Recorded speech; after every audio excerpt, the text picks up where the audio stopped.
राधे राधे सभी दर्शकों को।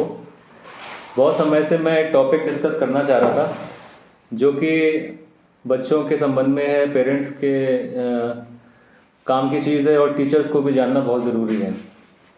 आप सभी लोगों ने जब अपने स्कूल के दिनों में आपके जो यादें हैं, अगर आप उस बारे में सोचें तो आपको याद आता होगा कि अक्सर ऐसा कहा जाता था कि कोई बच्चा इंग्लिश में कमज़ोर है या हिंदी में कमज़ोर है या मैथ्स में कमज़ोर है, और इस तरह की बातें उसके टीचर्स भी करते थे और बाद में जाके फिर उसके घर वाले भी इस बात को स्वीकार कर लेते थे। तो इस बारे में मैं एक चर्चा करना चाहता हूँ कि जो भी इस तरह के लेबल होते हैं कि भाई ये बच्चा हिंदी में कमज़ोर है या मैथ्स में कमज़ोर है, दरअसल ये लेबल लगाने नहीं चाहिए और ये बिल्कुल सरासर गलत बात है।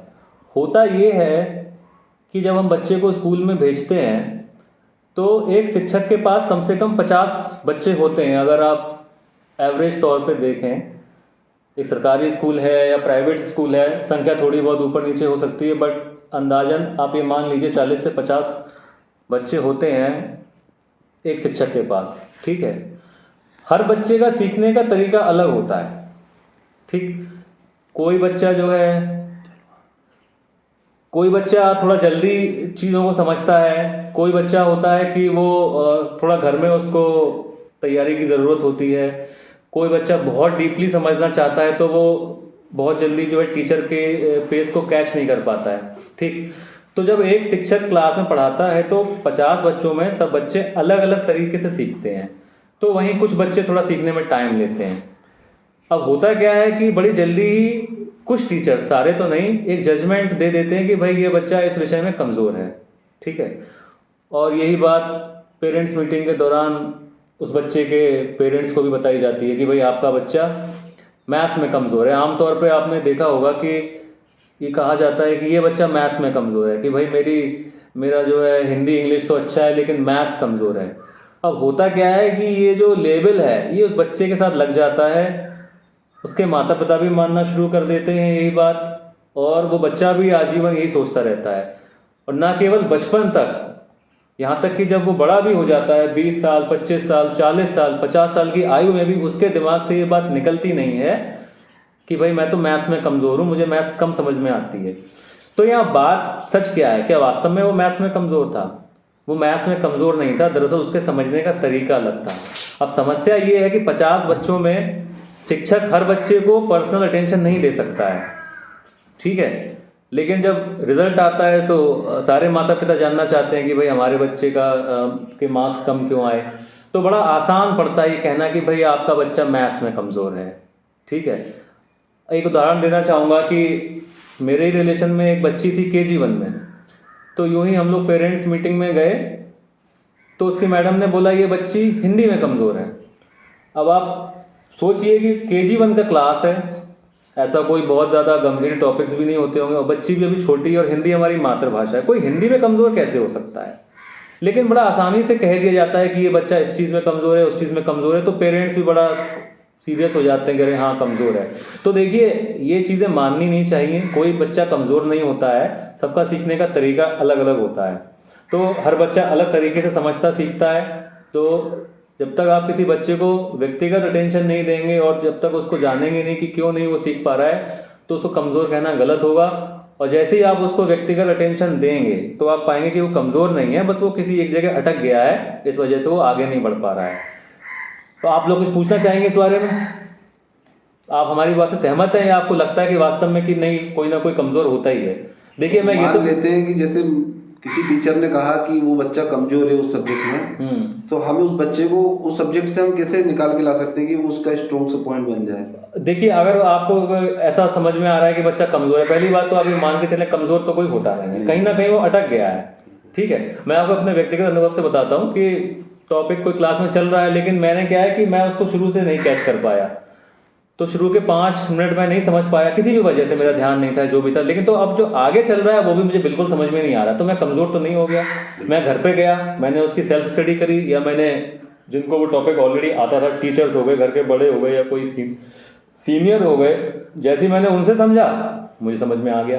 तो यही करना है, जिस भी बच्चे को समझ में नहीं आ रहा है वो एक एक्सपर्ट टीचर उसको एक थोड़ा पर्सनल अटेंशन दे, ठीक है, और फिर वो समझ पाएगा कि कहाँ अटक रहा है। अब जैसे मैथ्स ही ले लीजिए, तो मैथ्स में क्या है, जो बेस तो वही है, जोड़ना घटाना मल्टीप्लिकेशन डिवीज़न।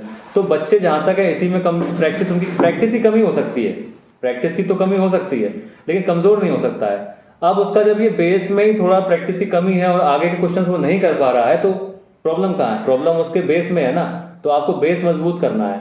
जैसे 6th या 7th की मैथमेटिक्स है, तो अब उसमें वो अटक रहा है, इक्वेशन के क्वेश्चंस आ गए जैसे मान लीजिए, तो अब उसका जो उसको एडिशन सब्सट्रैक्शन मल्टीप्लिकेशन डिवीजन में प्रॉब्लम है, तो वो जाहिर सी बात है वहाँ अटकेगा। तो जहाँ पे बच्चा अटका हुआ है वहाँ से उसको निकालना है और फिर वो भी स्पीड पकड़ लेगा।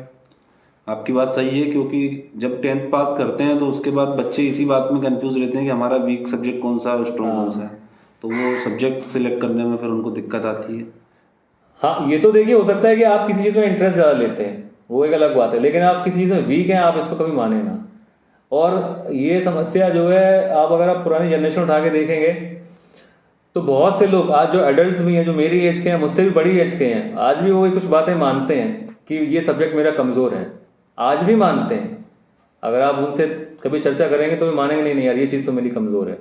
तो मैं ये कहना चाह रहा हूँ कि कमज़ोर कुछ होता नहीं है, ये सब आपके दिमाग में डालने वाली चीज़ें हैं। और ये एक लेबल है, ये एक लेबल है जो लगा दिया जाता है कि भाई ये चीज़ इसमें कमज़ोर है, तो उस लेबल को आप स्वीकार ना करें। और जो लोग ये लेबल लगाते हैं दरअसल वो अपनी जिम्मेदारी से बच रहे हैं। देखिए, मैं भी एक शिक्षक हूँ, बड़ा आसान है मेरे लिए कहना कि अगर मैं किसी बच्चे को सिखा नहीं पा रहा हूँ, अरे ये तो कमज़ोर है, तो इससे क्या हुआ, मेरी जिम्मेदारी खत्म हो गई।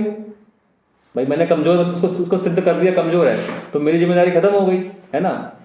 तो बात जिम्मेदारी लेने की है। हाँ, ये ज़रूर कह सकता हूँ मैं कि भाई 50 बच्चे हैं तो मैं एक एक को व्यक्तिगत समय नहीं दे पा रहा हूँ, बट किसी को कमज़ोर कहना बिल्कुल गलत बात है, ठीक है। आपसे ये सवाल और पूछना चाहता हूँ, जैसे आप उन टीचरों से क्या कहना चाहेंगे, या एक रिपोर्ट कार्ड में एक कॉलम भी होता है कि जो टीचर बच्चों का रिपोर्ट कार्ड जो रिमार्क में एक कॉलम आता है, हाँ जी, हाँ जी, जिसमें लिखे आता है he is weak in math या she is weak in science, हाँ। तो वो चीज़ क्या हटनी चाहिए या उसमें क्या संशोधन होना चाहिए, आप क्या कहना चाहेंगे इस बारे देखिए, वीक लिखना तो बहुत ही गलत है। मुझे तो लगता है किसी बच्चे को वीक बोलना बैन हो जाना चाहिए। देखिए, बच्चों का मन बहुत कोमल होता है, और अगर आप उसमें ये मोहर लगा देंगे कि तुम कमज़ोर हो, तो ये बहुत गलत बात है। वीक तो लिखना ही नहीं चाहिए। हाँ, रिमार्क में आप उपाय लिख सकते हैं, जैसे मैंने बताया कि बच्चे को व्यक्तिगत ध्यान देने की ज़रूरत है। जैसे कि हमारे शिक्षा विभाग में भी आपने सुना होगा, ध्यानाकर्षण वाला एक टॉपिक है। ध्यानाकर्षण में आपको यही करना है कि जो बच्चे थोड़ा पीछे रह गए उनको आपको अलग से ध्यान देना है कि भाई आपकी प्रॉब्लम क्या है। बस जहाँ पे जैसे ही उनकी वो प्रॉब्लम सॉल्व हो जाएगी, तो मेरा मेन मोटिव था इस वीडियो को बनाने का, वो ये है कि सारे पेरेंट्स एक बात समझ जाएं कि आप किसी भी बाहरी व्यक्ति को ये लेबल न लगाने दें अपने खुद के बच्चे पे। कोई बच्चा कमज़ोर नहीं होता है, उसका समझने का तरीका डिफरेंट हो सकता है। और देखिए, क्लास में जो बच्चे आते हैं वो अलग अलग बैकग्राउंड से आते हैं, सबके घर का माहौल अलग होता है, सबके पेरेंट्स की एजुकेशन अलग होती है, ठीक है। अब भाई जिसके घर में अच्छा एजुकेशन का माहौल है, तो जाहिर सी बात है वहाँ के बच्चे थोड़ा तेज इसलिए होते हैं क्योंकि घर पे उनको बहुत अभ्यास पहले से कराया जा चुका है। यही बच्चे क्लास में आगे आगे जवाब देते हैं, तो टीचर क्या मान लेता है कि भाई इसको समझ में आ गया तो सबको समझ में आना चाहिए। जबकि आप इस बात को नज़रअंदाज कर रहे हैं कि वो घर से तैयारी करके आया है, वो ऑलरेडी तैयारी करके आया है, उसके घर में पढ़ाई का माहौल है। तो ऐसे 4-5 बच्चों की वजह से आप बाकी के 40 बच्चों को कमज़ोर साबित कर दें, या उनको एवरेज कह दें, या उनको बैक बेंचर कह दें, ये बच्चों के साथ नाइंसाफ़ी है और इस बारे पे ध्यान देना चाहिए। सबसे पहले माता पिता को समझना चाहिए कि कोई बच्चा कमज़ोर नहीं होता है। बस मैं यही कहना चाहूँगा। सर, एक क्वेश्चन पूछना चाहते हैं कि जैसे बच्चा सतत अधिगम करता है तो क्या उसमें अनुशासन की भूमिका होनी चाहिए? जी बिल्कुल, सीखने के लिए अनुशासन तो लाना ही पड़ेगा। जब जैसे अगर वो सतत अधिगम करेगा तो अनुशासन अगर रखेगा तो उसका सीखना अच्छा होगा। अब मैथ्स का एग्जाम्पल ले लें या कोई भी सब्जेक्ट ले लें, अगर वो उसको डेली या कम से कम एक दिन छोड़ के अगर उसकी प्रैक्टिस करता है तो वो जल्दी सीखेगा। और अगर वो गैप कर देता है, डिसिप्लिन नहीं रखता है, तो उसको टाइम लगेगा, या ये यूँ कहिए कि वो सीख ही नहीं पाएगा। देखिए, शिक्षित होने के लिए अनुशासन तो पहली शर्त है। शिक्षा की पहली शर्त ही अनुशासन है, जो कि बचपन से बच्चों को बताना चाहिए, क्योंकि अनुशासन के बगैर तो शिक्षित होना संभव नहीं है। बट हाँ, हम लोगों को अप्रोच पॉजिटिव रखनी चाहिए। किसी बच्चे से कभी नहीं कहना चाहिए कि वो कमज़ोर है, वो सीख नहीं पाएगा, क्योंकि ये सरासर झूठ है। पहली बात तो ये सरासर झूठ है ये कहना कि बच्चा सीख नहीं सकता। देखिए उसका तरीका अलग हो सकता है, पर ये कहना कि वो सीख नहीं सकता ये सरासर झूठ है। और होता क्या है कि बच्चे मान लेते हैं, और वो मान लेते हैं फिर वो प्रयास नहीं करते हैं, क्योंकि जब आपने मान ही लिया, जैसे कोई ये मान ही ले कि वो कार नहीं चलाना सीख सकता तो वो नहीं सीख पाएगा, सीधी सी बात है। कोई मान ही ले कि वो भाषण नहीं दे सकता मंच पे जाके तो वो नहीं दे पाएगा। महात्मा बुद्ध ने भी इस बारे में बोला है और भगवान कृष्ण ने भी गीता में बोला है कि आपने जो मन में मान लिया आप वैसे ही बन जाते हो। और आज के जो साइकोलॉजिकल रिसर्चेज हैं उसमें भी ये बात सिद्ध हुई है, जो आपने मानना शुरू कर दिया वो होना शुरू हो जाता है। आपने मान लिया कि आप कमज़ोर हो तो आप कमज़ोर ही रह जाओगे। क्या अनुशासन की प्रक्रिया दंडात्मक होना चाहिए कि नहीं? देखिए अनुशासन की प्रक्रिया दंडात्मक स्टार्टिंग में नहीं रखनी चाहिए। मेरे ख्याल से बच्चों को जिज्ञासा के माध्यम से और क्रिया विधि के माध्यम से, मतलब खेल खेल में सिखाना चाहिए और धीरे से उनको इन्वॉल्व करना चाहिए, और सीखने के दौरान उनको रिवॉर्ड सिस्टम रखना चाहिए बजाय दंड देने के। दो तरीके हैं मोटिवेट करने के, एक तो आप पनिशमेंट दे सकते हो या आप रिवॉर्ड दे सकते हो। बजाय पनिशमेंट के, हालांकि पनिशमेंट वाली पद्धति पुराने ज़माने से कारगर तो रही है, लेकिन अब जो है इसको उचित नहीं माना जाता है। ठीक है, तो बेहतर ये रहेगा कि हम लोग उनको जैसे अच्छा परफॉर्म कर रहे हैं तो हम लोग कोई छोटा मोटा उनको इनाम दें। ठीक है, इनाम दें और उनको खेल के तरीके से समझाएं। और सबसे ज़्यादा इम्पोर्टेंट है कि शिक्षक बच्चों के साथ थोड़ा सा मित्रवत भी रहे।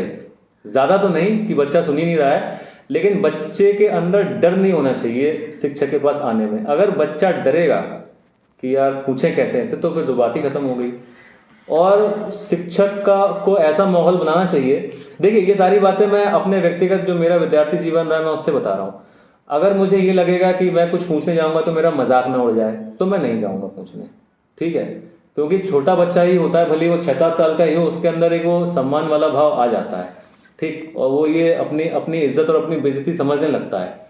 तो अगर बच्चे के अंदर ये डर होगा कि मैं पूछने गया या पूरी क्लास से पूछा गया, समझ में आ गया, सबने हाँ हाँ बोल दिया, अगर मैंने ये बोला कि नहीं सर समझ में आया तो मेरी बेइज्जती हो जाएगी, मेरी डांट पड़ जाएगी, तो बच्चा नहीं पूछेगा। तो शिक्षक को ऐसा मतलब एक इन्वायरमेंट क्रिएट करना चाहिए कि बच्चा अलग से आके उससे पूछ सके, सर मेरे को यहाँ पे समझ में नहीं आया, या मैडम मुझे समझ में नहीं आया। ठीक है, फिर से मैं एक बार ये कहना चाहूँगा, कभी भी बच्चे से ना बोलें कि वो कमज़ोर है, क्योंकि ये जो आप बोल देते हैं ये वो बूढ़ा भी हो जाएगा ना, 60 साल का भी हो जाएगा तो भी उसके दिमाग में रह जाएगा। आज भी आप अगर देखेंगे तो बात करेंगे तो आप पाएंगे कई लोग मानते हैं कि वो मैथ्स में कमज़ोर थे, बहुत लोग मानते हैं, जबकि ये मिथ है। मैथ्स में कोई कमज़ोर हो ही नहीं सकता, क्योंकि मैथ्स इतना लॉजिकल सब्जेक्ट है, अगर उसको तरीके से सिखाया गया होता तो मैथ्स में तो कोई कमज़ोर नहीं हो सकता। एक बार आप ये कह सकते हो कि भाई कोई रटने वाला सब्जेक्ट है उसमें कमज़ोर हो गए आप, लेकिन मैथ्स में कोई कैसे कमज़ोर हो सकता है? वो तो ईश्वर ने जो मनुष्य को तार्किक बुद्धि दी है वो उसके आधार पर बना हुआ विषय है। अगर मनुष्य तर्क कर सकता है तो मैथ्स में भी अच्छा ही करेगा। बस मुझे यही कहना है। ठीक है, बहुत बढ़िया, बहुत बढ़िया।